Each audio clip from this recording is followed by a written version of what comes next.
Stephen is the founder of Aura Wealth Management with over 20 years of experience in wealth, portfolio, and tax-efficient investing. Licensed to practice in both Canada and the U.S., he provides guidance on cross-border investing and responsible wealth management.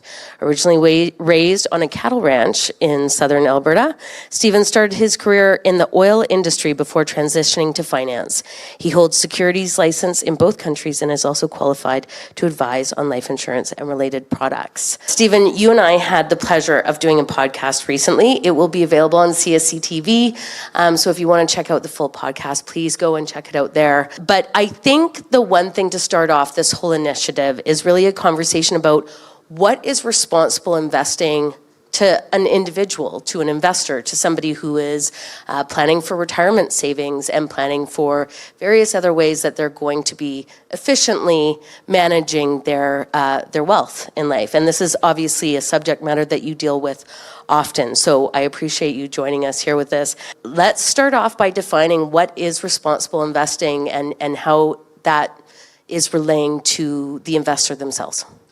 Responsible investing is very individual, because their ethics, their morality, their politics could be very different. Yours could be very different from somebody else who's sitting down.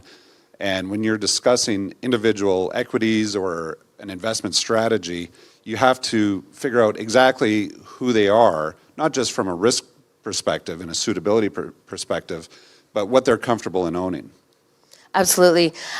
You had told me, and I thought this was so interesting, that there's a question that you put on your Know Your Client form. So when a client comes in to open an account with you, obviously there's a bunch of information that you need to collect, but there's a very specific question that you ask.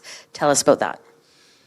Right. So we created a risk and suitability questionnaire, and the first half is your typical multiple choice risk questionnaire that you get from any major firm.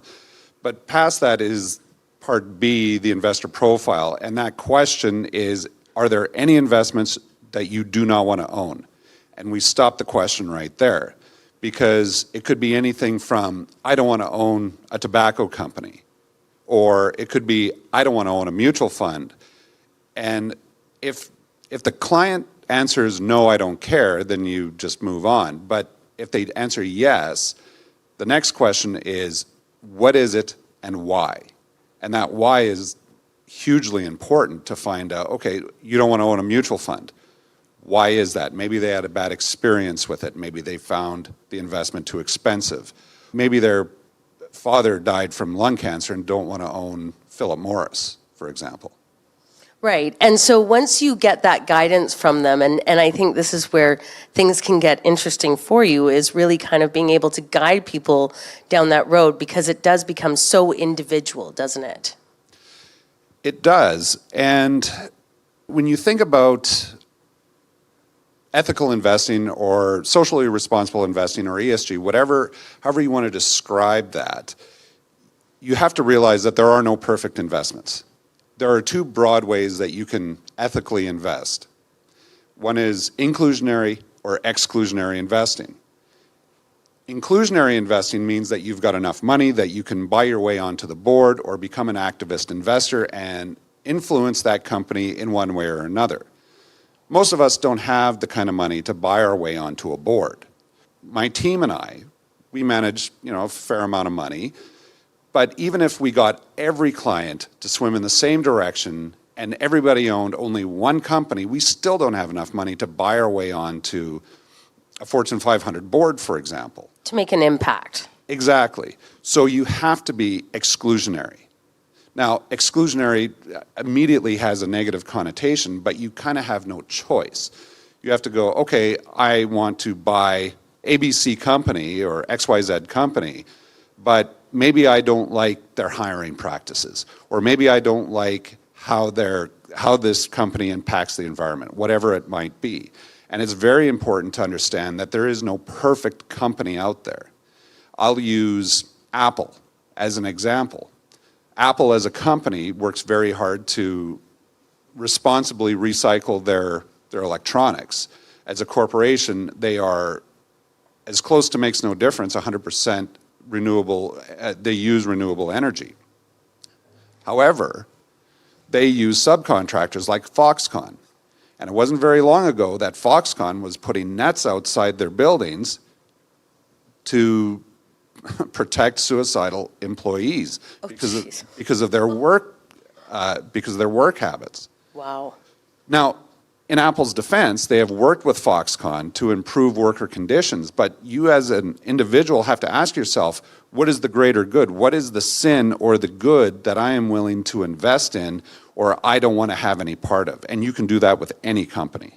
Right. I mean, the layers within a corporate structure and how they manage their business is difficult to maneuver. So when you're going through this, and you were telling me actually the other day about you were doing some research into greenwashing, it is a bit of a slippery slope. So when someone's looking to you to access more ethically responsible or sustainable projects, environmentally friendly, whatever it is they're trying to achieve, how do you help investors with that?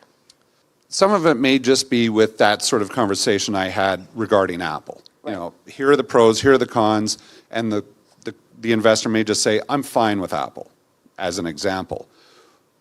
I had a conversation with a client not too long ago about Walmart and about the political pressure that's happening in the United States right now around DEI, specifically around hiring. And Walmart has basically thrown that policy out the door. And she was quite upset about this. And we had a conversation about it. And this was going to be more than just, well, Walmart does this, but Walmart does that, so weigh it out. This was very specific. And I asked the question, and I didn't have the answer for it at the time, was did Walmart's hiring practices substantially change from the time that they enacted this policy to the time that they had it on their books to the time that they ripped it up? Right.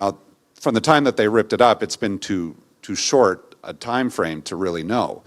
But if you look at Walmart's hiring practices, so in 1990, Walmart had become the largest retailer in the United States and the largest non-military workforce at, I believe it was 1.6 million employees. And it was showing that, and forgive me if I get the numbers not entirely correct, but I'm directionally correct here. 54% of their workforce were women, but 33% of leadership roles were women. So there was a big disconnect there. And when they enacted their DEI policy, the firm worked very hard, and the leadership roles for women today is about 45, 46%. So it's not quite at parity, but it has vastly improved. So as we were talking about this, I had to ask the practical question, do you want to get rid of an investment that yielded you a 50% return last year alone? Right, because the goal is to make a return on the investment. It's about, are you finding a switch in your investors or your clients where they're coming to you and more asking to make better choices or these types of choices, even though at the end of the day, the return on the investment is the reason they're there to see you? Are they starting to ask this when they're asking for choices? It's been an evolution as far as who's asking and how many people are asking. It started about 14 years ago when the very first client that asked me about this, I had inherited her as a client from a retiring advisor. And she wanted to invest ethically. That was how I want to be an ethical investor, and I really didn't know what that meant. So at the time, the only thing I knew about ethical investing was a company called Ethical Mutual Funds, which has since been purchased by NEI. Seems to make sense. Yeah, very on the nose. Marketing team was perfect. So we did our due diligence, found a mutual fund that worked according to her risk tolerances, and their whole mantra was about, being ethical in that they engage the companies that they own within the funds. The problem is that about 18 months later, when the broader market returned 10%, she was essentially flat. So clearly not happy with that result. We went back to a traditional stock and fund portfolio, and returns came back to normal. But it got me thinking, what does this actually mean? What does ethical investing actually means. So, and that was the beginning of that very simple question in our risk and suitability questionnaire to find out what people care about. Now, some of it has been very blatant, very direct. A client will come in and say, what is your ESG policy? Or how do you know what you're buying? And some of it is prompted by that question because they may not have thought about it before. And then they go, oh, well, I'm not sure I want to own an arms manufacturer. Okay, well, that's very simple. Or I don't want to own a company that does environmental harm. That gets grayer. Because if you're a mining company, you are going to do some sort of environmental harm in order to extract the resource. The question really is, how do you reclaim the environment after you've gone in? Right. As opposed to Apple that can put solar panels on their headquarters. Right.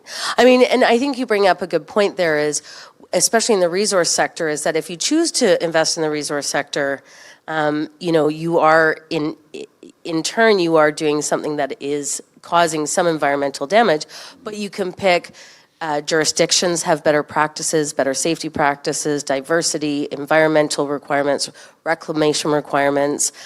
There's a bunch of different decisions that you can make if you choose to invest in the resource sector. You said to me when we did our podcast, something I thought that was interesting was that the first ethical investing, tell us about how this all started. Yeah, so the first real sort of what we would describe as a modern ESG or SRI directive came from the Quakers in 1757 or 8. And it was basically a decree, you will not be involved in the slave trade. That was their ethical boundary. Yeah. And then it evolved from there. One of the founders of the Methodist Church had a sermon about you will not invest in things that might, or it wasn't so much investing, but it was doing business with companies that might put chemicals in water or who will harm animals. You know, it was, I can't remember the specifics, but it was a sermon around that, and it was right around the same time frame. And then as you fast forward into the modern era, modern ESG really came into its own in the 60s around gender equality in hiring practices. It's a pretty broad spectrum when you're looking at what responsible investment is.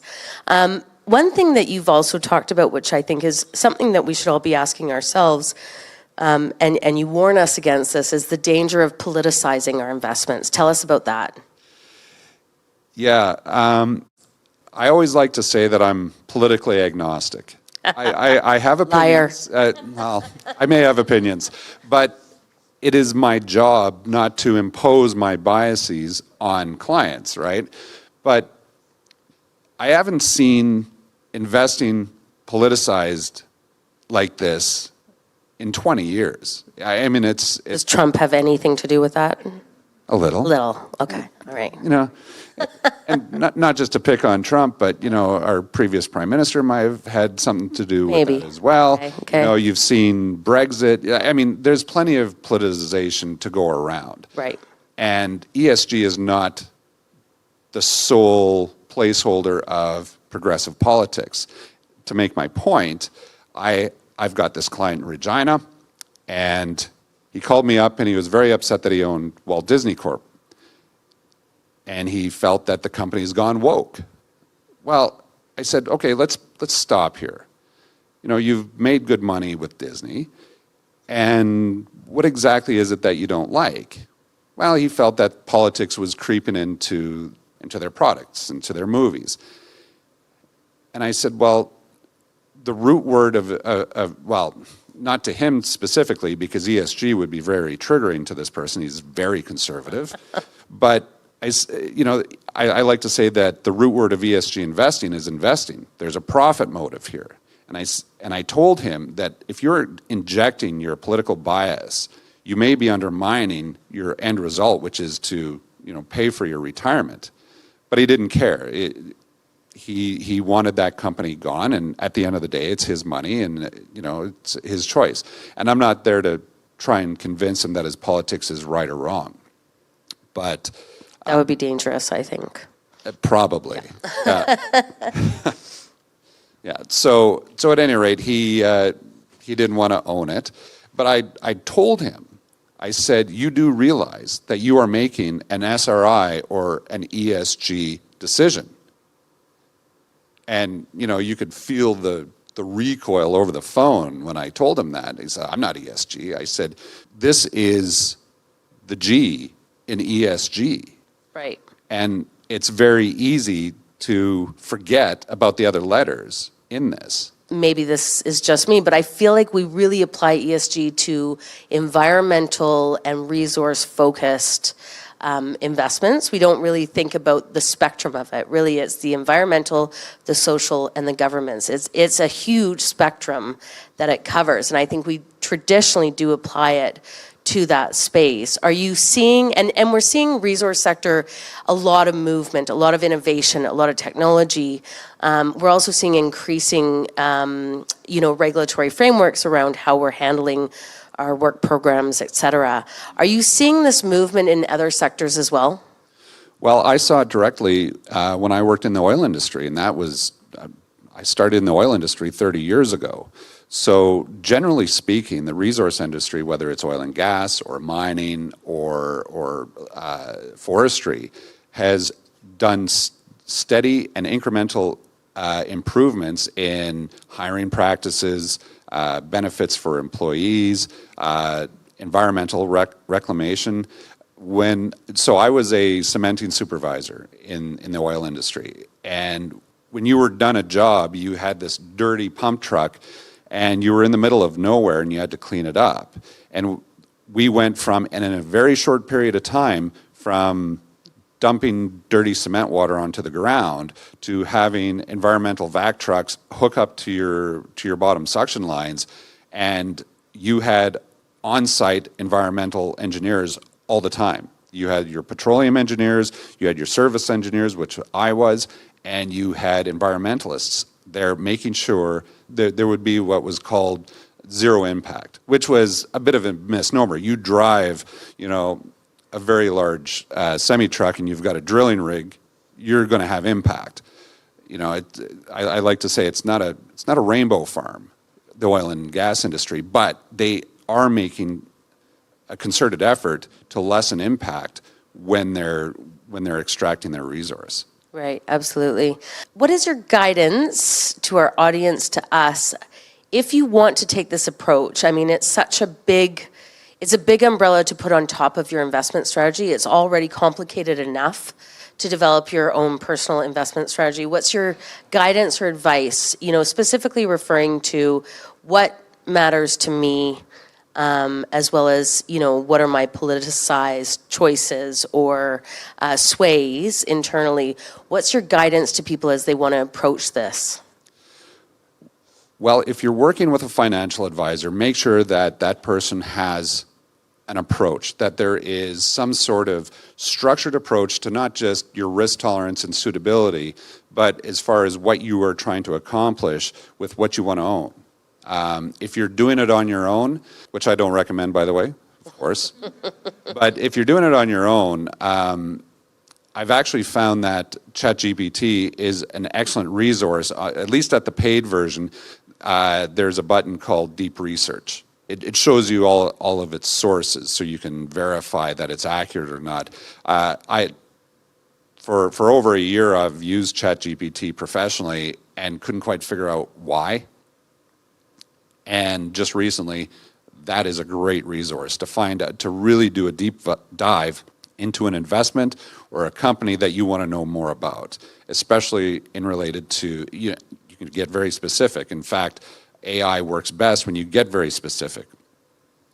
I did part of my research around Walmart by asking, from this time frame to today, what has been the impact around DEI hiring practices, and then I can take that information and take it to my fact set screen, which under our research tab, there is an ESG button where you can see, okay, how do there's different companies out there that do ESG ratings. and you can see what your research shows. Does it align with the people that are doing, other research, and dig deeper into what exactly is the method behind the scores? So look, Yes. look at your investments and maybe dig a bit deeper. Let's talk a little bit about greenwashing and how we can avoid getting information and just taking it for face value. Well, greenwashing can be a bit loaded because it depends on how you define it. So I was taking a continuing education course around sustainable investing, and it was very generic, in my opinion. One of the slides, basically, it was dispelling myths around ESG. And one of the myths is that ESG investing underperforms the broader market. Well, that really depends on how you define ESG. And to prove the point of the course, they directed me to the MSCI Canadian ESG Index. So I paused my course, search out MSCI's index, and I'm looking at the top 10 holdings. Well, the number one holding was Shopify. Okay, now, depending on what you know about Shopify, this raised a bit of a red flag for me. And full disclosure, I own Shopify. I like it as an investment. But I also know that one of the spouses of one of the senior executives has, at least in my mind, questionable politics. Okay, but that's subjective. So I go over to FactSet, and I bring up the ESG tab for Shopify, and to say that the ESG score was average or below average, I mean, that's what all the aggregators said. But you have to go into each one of those aggregators to find out what their methodology is behind figuring out why is this below average from an ESG rating, but yet the MSCI is showing Shopify as the number one holding. And by the way, the number two holding was TD Bank. Well, they just got fined $3 billion by the U.S. Attorney General for money laundering. So what is MSCI's criteria for ESG? That's greenwashing in my mind. Now, when you go into a more specific investment, like, maybe there is, ABC companies, ESG growth mutual fund. Is that just a sales pitch, or is there specific criteria for what they call ESG? And the more specific I can find the information, the more likely you can say, I agree with this, or no, this does not fall in line with what I'm looking for. And I would say to, any business leaders out there who are looking to put ESG on their website, be specific. You're not going to appeal to everybody, but at least be specific and transparent about how you define ESG. And it'll allow investors to say, this aligns with my values, and I feel good about buying into it. If it's just, well, we do our best to be inclusive in hiring. That doesn't say anything. How are you inclusive in your hiring?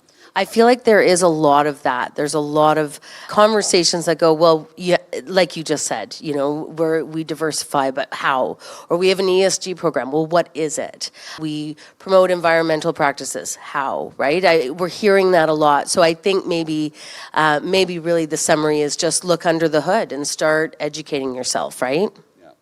Yeah, absolutely. Okay, just to end off, do you see this trending in any direction? Is sustainable, responsible, cautious investing, not cautious, but more cautious about how the companies are acting? Is this here to stay? Is this the next way that we invest? Are we going to start demanding this as shareholders going forward? Well, I would say right now we're seeing a bit of a regression, just kind of top level. But for individual investors, I don't think so. This isn't going anywhere. Sustainability isn't just an environmental buzzword. If you're a construction company, you want to build a high-rise on oceanfront property in Florida, is that sustainable? Because that building may be underwater in the not-too-distant future. That's just... It's fact. It's fact, yeah. Right? I'm not going to get into a debate with a flat earther. it's a waste of my time. I've done it before. It's really interesting. Until it becomes not interesting. That's right. But I think it's going to be around.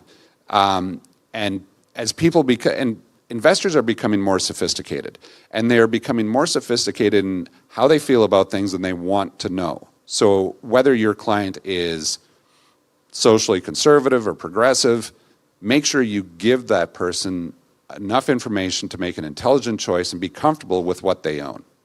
Wonderful. Thank you so much, Stephen. As I mentioned, Stephen is a local here in Kelowna. I always really, really encourage people to use professional guidance when you're investing. You don't have to do it with all of your investing. Invest often, talk to professionals, and this is probably a period of time where we have access to more information than we've ever had at our fingertips. So use it and educate yourselves. Thank you very much for joining us, Stephen. Thanks for having me.